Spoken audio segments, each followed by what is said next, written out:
Good morning, everyone. It's Lee Henson, your president and founder of AgileDad, and it's time for today's episode of the Daily Stand-Up. Without any further ado, let's get started. It's hump day. We're halfway through another busy week here in October. It's hard to believe it's October already. It's getting close to the end of the year. Fall in Florida is rather interesting because you don't see as many leaves changing colors and things like that, but you can definitely feel some things are changing, and dare I say, I feel like things are changing in a very positive direction. So I'm starting to see some things.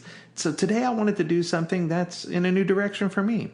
I want to review something that was sent my way by one of my favorite people, who is reviewing something that was sent his way by one of his favorite people, who is also one of my favorite people.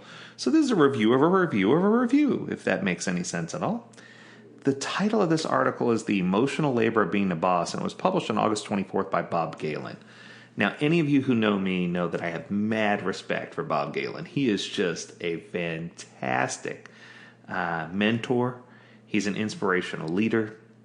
He is a phenomenal coach, just an all-around great guy.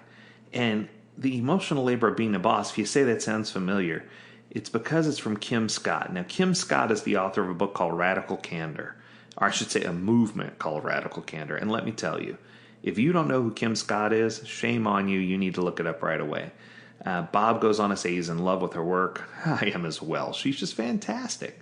So this is a take on her article that she published. So she published an article entitled The Emotional Labor of Being the Boss. And it was a story around her learnings about establishing relationships as a leader and a boss. And I love the way this went. Here, to give you a sense of it, here's a snippet that Bob shared that I'm going to share with you. She asks, "Is my job to build a great company?" I asked, "or am I just really some sort of emotional babysitter?" Leslie, a fiercely opinionated ex-Microsoft executive, could barely contain herself. "This is not babysitting," she said. "It's called management, and it's your job." Now, every time I feel like I have something more important to do than listen to people, I remember Leslie's words. It's your job. I've used her line a dozen times on new managers who come to me after a few weeks in their new role, moaning that they feel like babysitters or shrinks. We undervalue the emotional labor of being the boss, but this emotional labor is not just part of the job. It's actually the key to being a good boss. It's a key to being a good leader. You call it emotional labor, relationship building, bringing your whole self to work. There's just all kinds of things that you could call it.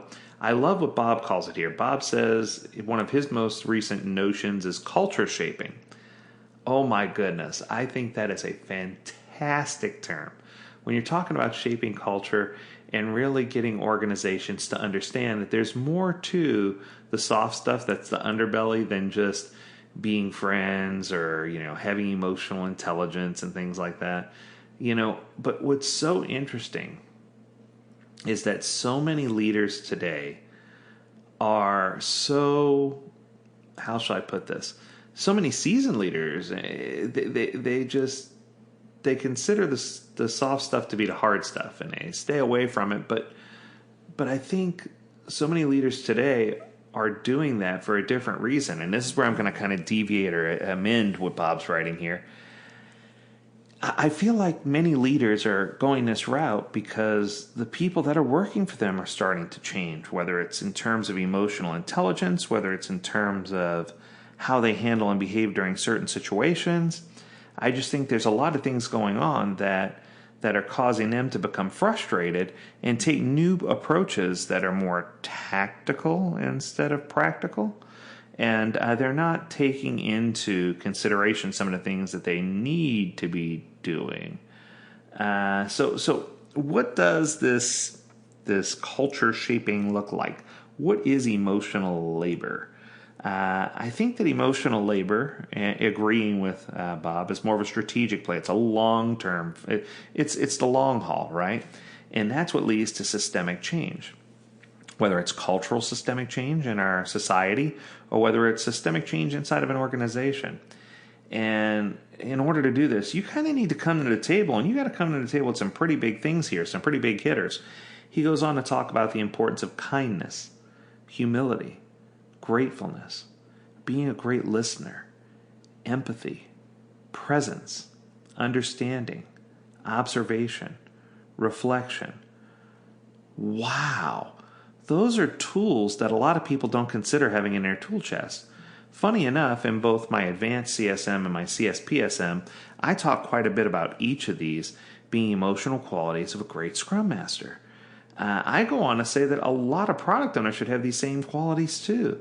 I think that these are more than just a laundry list of things that you should do. This literally is a toolbox to help you be a better person. So I challenge you to ask yourself, are you acting in kindness, whether it's with your family, with your coworkers, with your peers, with your stakeholders? Are you really, is your heart full of kindness when you're doing things? Are you humble? Do you have humility when you need it and when you don't? What about gratefulness? And grateful is such a powerful word. I tell people all the time, the two most powerful words in my book are appreciate and grateful. And I think that a lot of times we overlook those two words and don't say them often enough. Are you being a great listener? Whether it's to your spouse, to your children, to your coworkers, to your peers, what are you doing to become a better listener? Are you empathetic? I jokingly told my kids one time, I'm just trying to be empathetic. And they say, yeah, emphasis on pathetic. So now I try to just say empathy. No, but really, empathy is just, more than just saying, oh, I know how you feel. I can't imagine, somebody really understanding how someone else feels. Empathy to me is more than just that. Empathy is, I haven't walked a mile in your shoes, but I wouldn't wish that on anyone, right? I think you really need to understand as part of empathy. And I think that sometimes people skip that part of the empathy process. You need to have presence. You need to be aware of what's going on around you. And you need to be there when people need you. A lot of people need someone to lean on. Hey, that sounds like a song. You can call on me, brother, when you need a friend. We all need somebody to lean on. Anyway, so what about understanding, right? We need to understand each other. We need to understand ourselves. We need to understand our thought process. And we need to, once we understand, we need to give people a chance to adjust and pivot and do the things they need to do. We need to take on a role of observation and kind of back off and be observant. And last but not least, are you being reflective? And I think that if you look at these instead of a laundry list of just attributes, if you look at these, each one as a tool, that it'll put you in a much better place. And I think that, wow, this is just a powerful, powerful way to engage, to be happy, to find that emotional intelligence and that radical candor you're looking for. And I think that if you use these as a tool, that it's just going to put you in such a better place. I don't have much more to say on this other than if you need to go read the article, like I said, Bob Galen has one posted on it. But I think that the main one, the emotional labor of being the boss, you can find that one on I believe it's on forge.medium.com, Acknowledging Emotional Labor of Being the Boss by Kim Scott. And it's just got, it's a little lengthy, but it's a really good article, and it's got some good teeth to it. So I encourage you to go ahead and read that. And for those of you who don't know Kim Scott, she's a co-founder of an executive education company based on her best-selling book, Radical Candor, and the author of Just Work. I'll just say, Get Stuff Done Fast and Fair. That's coming out in 2021. She's got a unique title. So thanks a bunch. I appreciate you being here. Until next time, we encourage you to stay healthy, stay well, and stay agile, my friends. We'll see you next time.